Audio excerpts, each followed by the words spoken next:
New York through and through. I'm trying to do a very good accent. It's not good. That's Ricky Velez, excuse me. He hangs out with his best friend, Pete Davidson, and his stand-up is so sharp, so funny. I love him, and we're so happy to have you here, Ricky. I'm happy to be here. Are you? This is great. Actually, I'll be honest.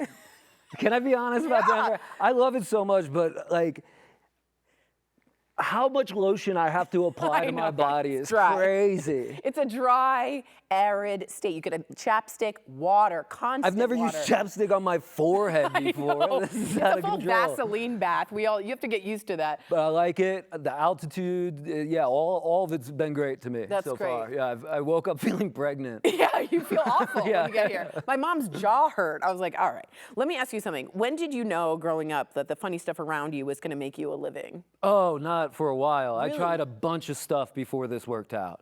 Like what? I tried to join the military. Yeah. I'm not laughing at you. Yeah, you. you are. Okay. I went to MEPS and they're like, yeah, you can't come in with that.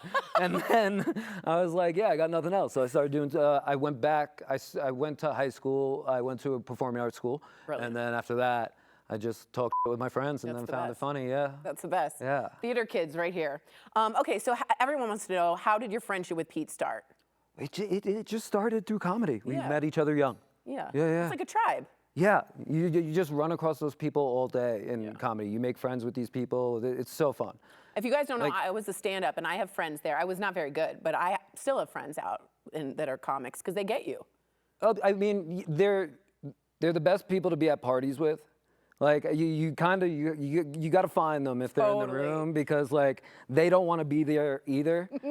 Totally. And yeah, no, comics are the best. Like I get to be around everybody. It's so fun. Apatow, all of them are just like the coolest people in the world. Very jealous of you. Okay, so you worked together. I love this movie, King of Staten Island, by the way. It was fantastic. Yeah, that was fun. 5 years ago now. Yeah. Are you guys thinking of another project? Are you thinking of a project for yourself? Me and him, no, but I've been working on something myself right now, which I'm really excited about. That will be a little bit more known about in a bit. Excellent. Yeah. Excellent. Proud of you having a creative goal. Yeah, you know, I got to meet Apatow, and when I got to meet him, he really like showed me how to make like a story. Totally. And that's like a lot more than just a funny thought or this or that. Telling like a full arc and everything. Totally. And he actually bought me Final Draft. I swear to God. Are you serious? Apatow bought me Final Draft. What a nice guy. He like had his assistant upload it on my computer and everything, and I just that had costs a lot of money. It did at the time for me too. It was like before I had anything,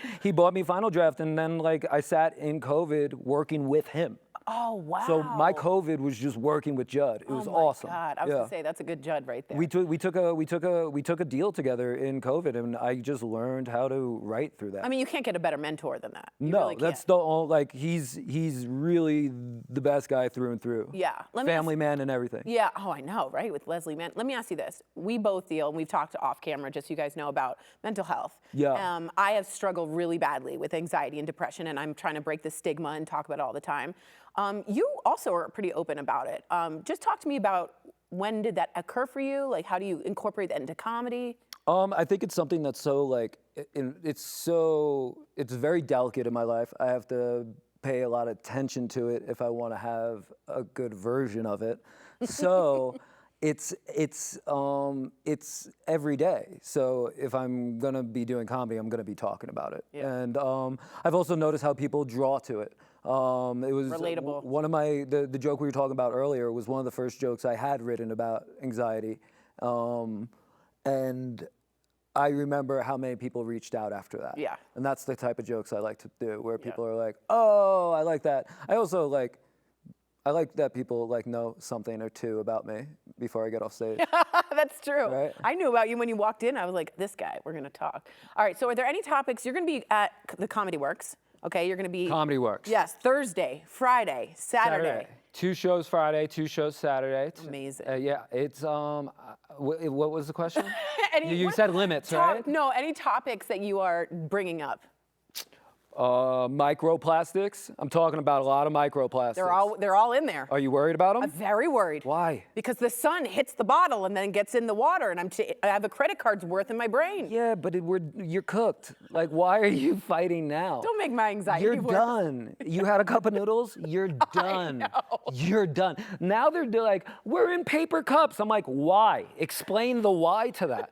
Why are we in paper cups? What were you feeding me? That's true. But listen, I went to New York City public school. They used to cook the food on styrofoam trays, and it would melt into the tray, and you would eat it as one. And guess what? I never got COVID. If you eat enough, if you eat enough Chinese plastics, you can't get their flu. That's how that works. That's so funny, because growing up, as I'm Jewish, I would always eat Chinese food off of that stuff. So it's Yeah, like, it's bad. Yeah. But at Well, the same time, like, it's not time. Like, my wife wants to throw out every cutting board and the rest of that. I did that. I have to cut meat on a stone. I know. Am I a caveman? Yeah, we go on back. a stone. What are we doing? I can't even really carry the thing either. It's way too heavy. If it falls, it can hurt the kid. I'm just like, let me eat my plastic in peace. Oh, God. All That's right. the type of America I want to live in. That should be your next special. Let me eat my plastic. Let me eat my please. plastic in peace. Oh, God. All right. Everybody, you're already laughing, I know. Get your tickets to see Ricky Velez at Comedy Works downtown tonight through Saturday. 2 shows Friday, 2 shows Saturday, correct? Okay. You can go to comedyworks.com.